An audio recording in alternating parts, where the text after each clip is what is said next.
even sometimes still, I don't feel like taking care of myself, right? I don't feel like eating nutritiously. I don't feel like moving, but like there is a price of admission to feeling good.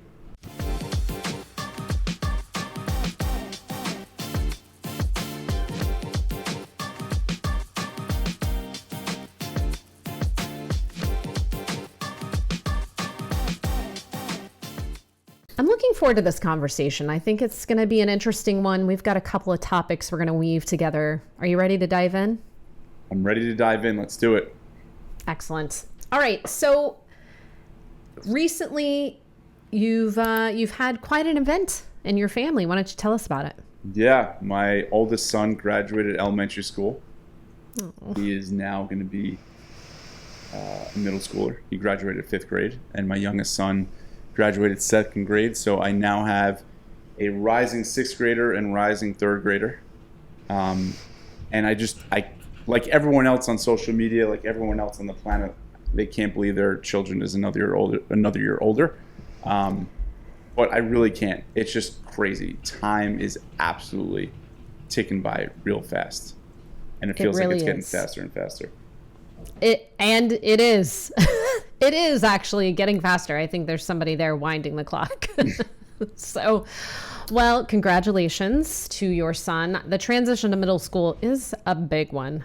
It is a big one for sure. Yeah. Well, thankfully he's excited, and that makes it easier. But, I really, like the last few weeks, I've just been like an emotional wreck. Just like, he had a graduation, and then there was like a clap out the last day where we're all standing around clapping as they like exit the building for the last time. Aww. Just like a mess.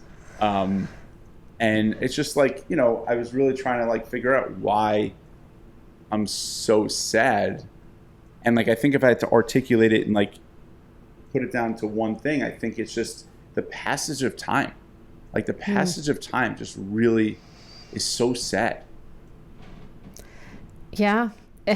Yeah. I mean, if you let yourself go there, right? I think, I think if you, go to that place, it is, it'll get a hold of you. But yes. But how do you move forward with that feeling? Yeah. So,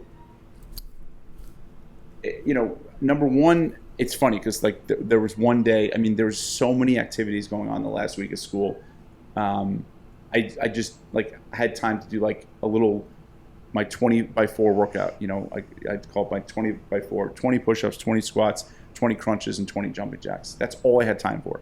And like, I felt like I don't know. I just feel like sometimes when I don't get as much movement, just everything is amplified. My emotions, everything. So maybe that was part of it. But even so, I was sad. And I think how I get through it is I try to focus and try to be the best version of myself. Because I think one of the most painful things there is the feeling of regret. And I don't want to look back on my life, or I don't want to ever look back on pictures or anything and be like, oh, I wish I did this, or I wish I was more present, or I wish I was more active. Like one of the things that motivates me the most with my body tutor is when I hear from clients who say they feel like they've been sitting on the sidelines. And then the thing that I love the most is hearing how they participated in hiking or swimming or going to the beach or going for a family walk. Like that's what it's about, right? Like that freedom, that independence to be able to enjoy life, right? Like life is too short to sit out on the sidelines. And I don't ever want to feel like I missed that on anything.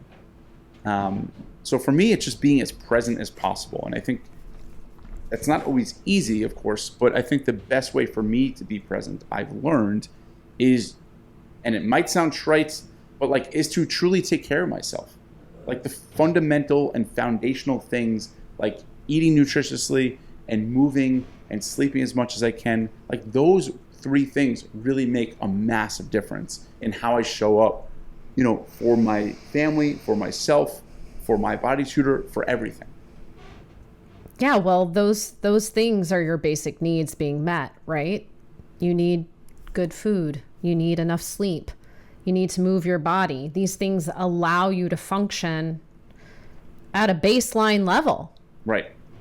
Like, so that makes perfect sense. yeah, like I'm the best version of myself when I'm taking care of myself. There's no question about it. And the tricky part is, even sometimes still, I don't feel like taking care of myself, right? I don't feel like eating nutritiously. I don't feel like moving. But like, there is a price of admission to feeling good, right? Like, you can't just expect to feel good. It takes effort, right? It's easy to exist. It's harder to live. It's even harder to thrive. But when you're thriving, it feels amazing.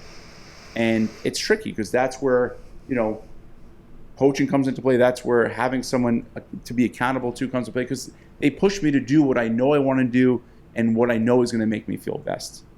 Ultimately, what's going to make me, sleep well at night, because I know I was the best version of myself. I know I was the present version of myself. So, listening to you talk, something you said, you've talked to people who have felt like they've been on the sideline just watching life, right? Yeah. And this is where topic number 2 comes up. I think one of the things that really gets in the way of our experiencing our current moment, our life as it is, whatever event is happening, whatever is happening right now, and the thing that puts us on the sideline, in my opinion, one of the biggest things, Adam, is judgment. Now, I'll give you kind of a fun example of this, and then we can talk about how it applies in my body tutor's work realm. So, fun example is, recently, one of my kids' school experiences was the 7th and 8th grade orchestra and chorus concert.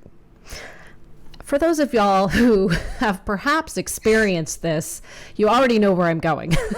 Sounds like nails on a chalkboard. Let me tell you, Adam, I have never seen a more miserable group of children than 128 kids standing on risers singing for a concert for their families. And to prove how efficiently the school wants this done, the concert was over in less than 40 minutes. But I caught myself on this evening, and I'm watching, and I start to hear this little voice in my head, judging, some of the faces I'm seeing being made.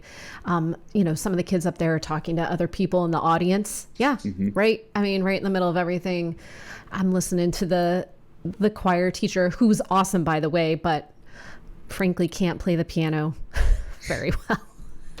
And I just thought, you know what? Be quiet.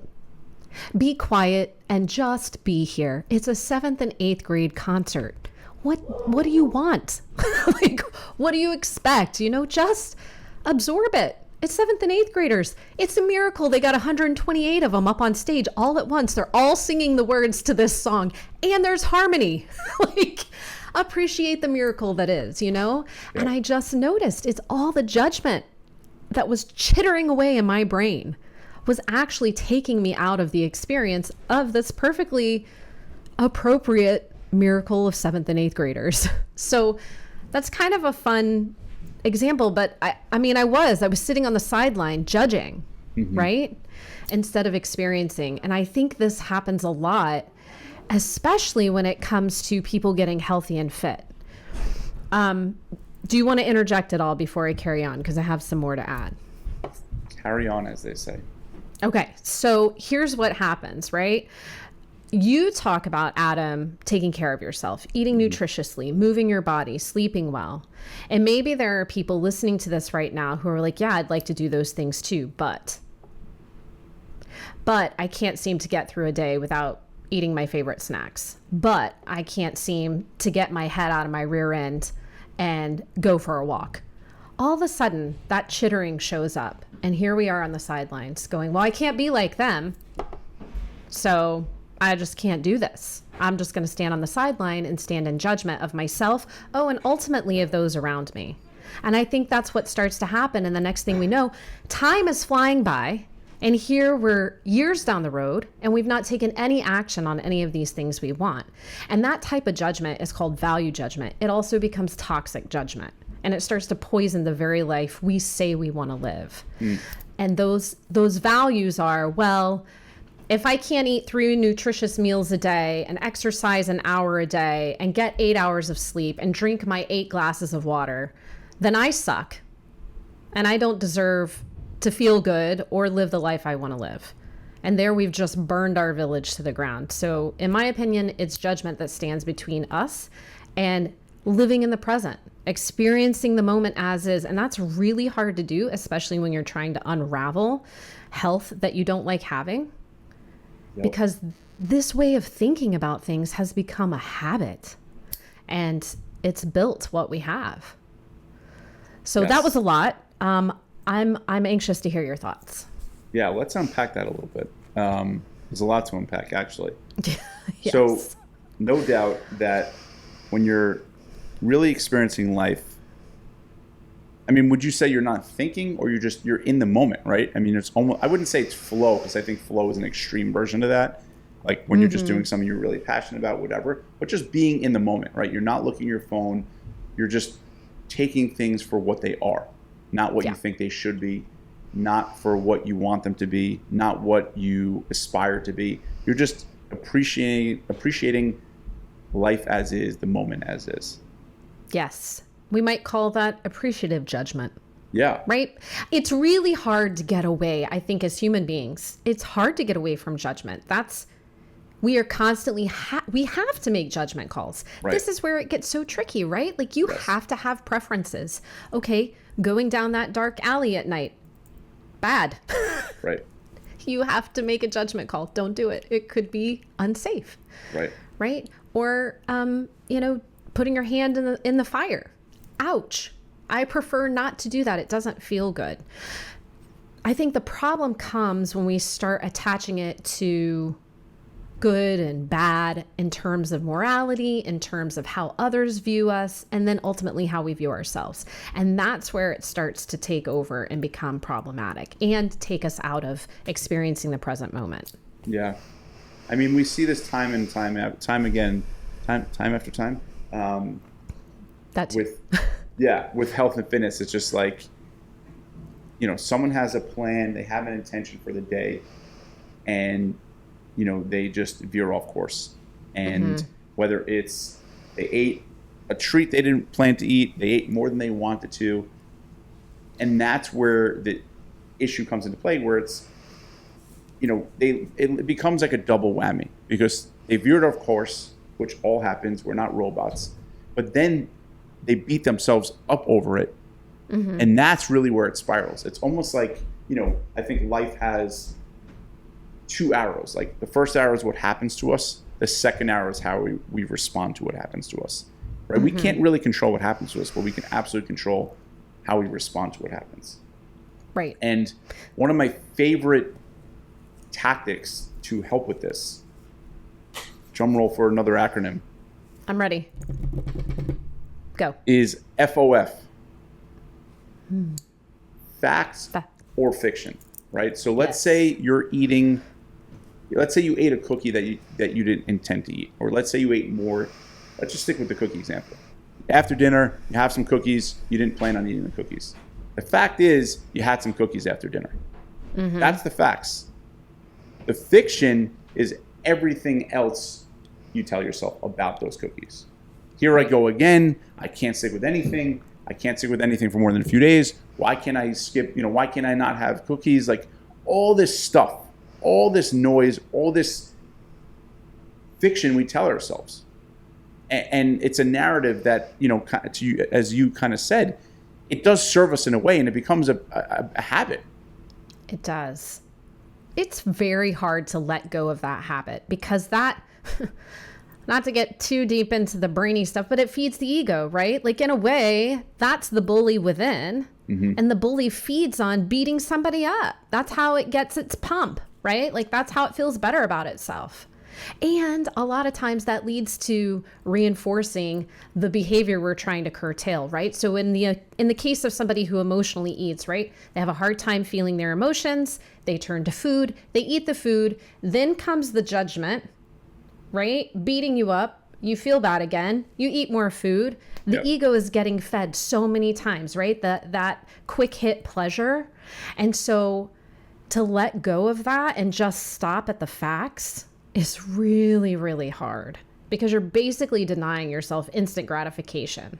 But it's totally possible to do, right? So first of all, you have to recognize you're even judging yourself. And Yes. if you have been in the habit of doing it, you need an extra set of eyes.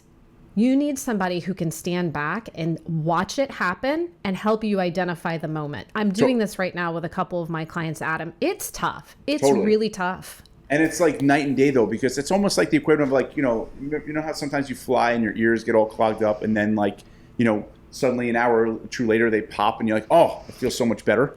Yes. You don't even realize you're doing it because it's so ingrained. It's like So almost ingrained. like the difference between having like, your worst enemy possible in your ear versus like the Rocky soundtrack, and you feel like you can take on the world. Right? Like I feel like that's you. I feel like you're the one with a Rocky soundtrack in your head. I mean, listen, I try to have that soundtrack going as much as I can, man. Yeah. But like when you get over that and you like and recognize even you're doing it, that, as always, awareness is the first step. Yes. Yes. It is like, it's where you get the foothold, right? It's just a foothold or a finger hold. And what I try to work with clients on doing is like, once we find that space, I'm not like, now kill the judge. No, we don't have to be quite so extreme. It's just like, stand back and recognize that it's happening. It's super messy, by the way. Like we talk about the messy middle. This is messy middle times 1 million. It's uncomfortable. It's messy. You're going to do the behavior. The judge is going to speak up. You're going to have like the loudest, messiest elementary school lunchroom going on. It's crazy. But being able to recognize that you're judging yourself, it opens up such massive avenues for change and gets you living your life. And yes, feeling feelings. Like Adam, like think about if you judged yourself for feeling sad in some of these moments you've been experiencing the last couple weeks. If you started judging yourself and beating yourself up for it, think of all you would have missed. Yeah, totally. It's heartbreaking.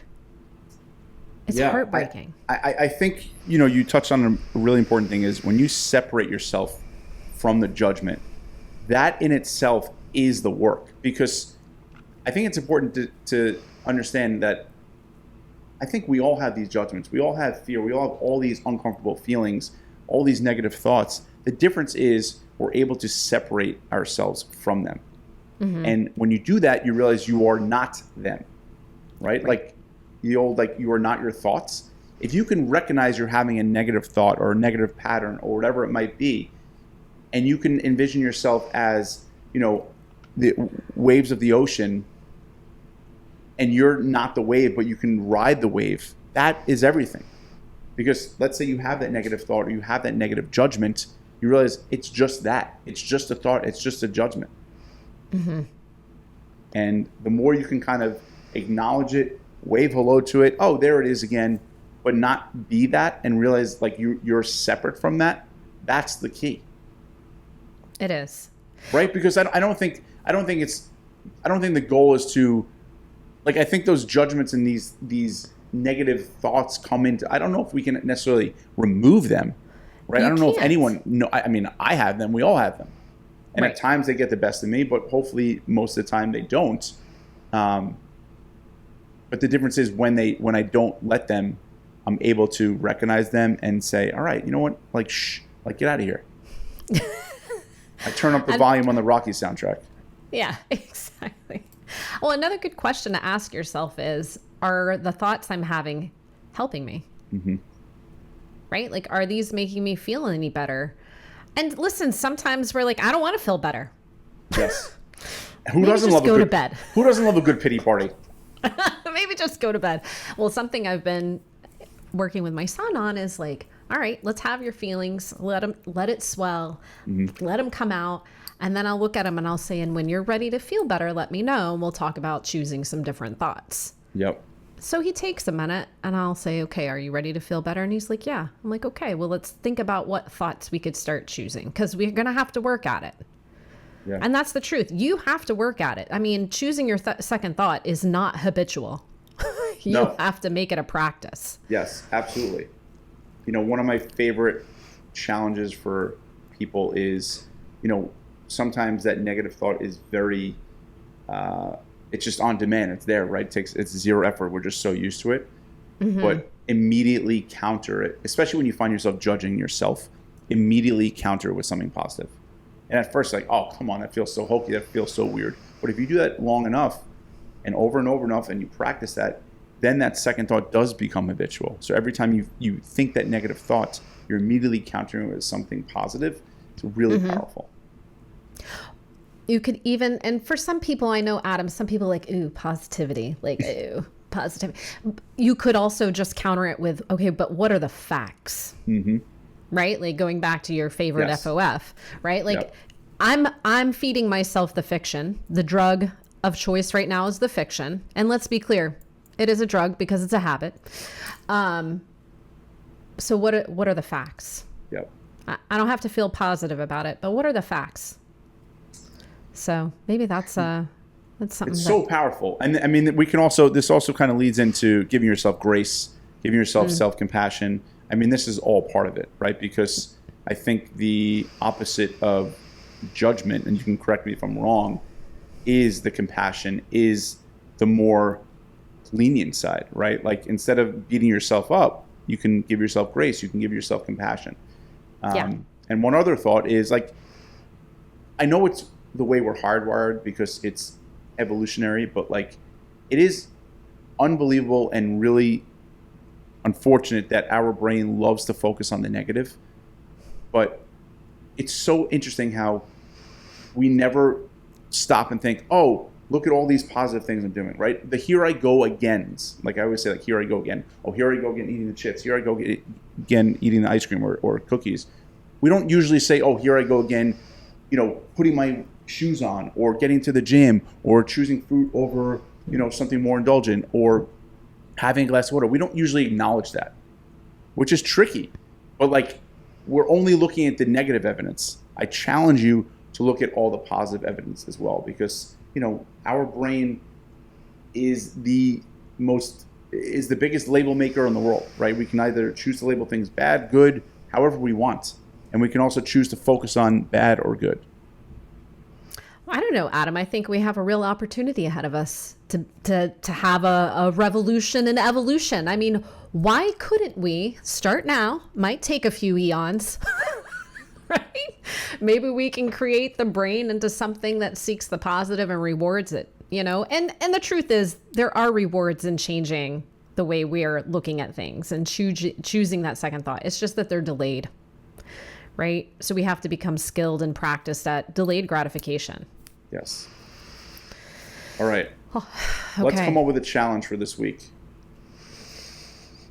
I want to hear people's fiction and then the fact they come back at it with. I was thinking the same thing. Love it. So Love it. This week, think about something where you would normally, the old you 1.0, would judge yourself and challenge yourself to counter it and focus on only the facts and share with us what the facts were and what the usual fiction is that you're choosing to throw away and not listen to and leave in the corner.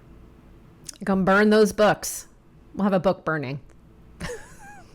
Sounds like all the plan. fiction books. Yep, exactly. Good deal. All right, guys, you've got your marching orders for this week. We look forward to hearing from you. Tell us about your fiction. We'll set it on fire, and we want to know the facts. And until next time, take good care.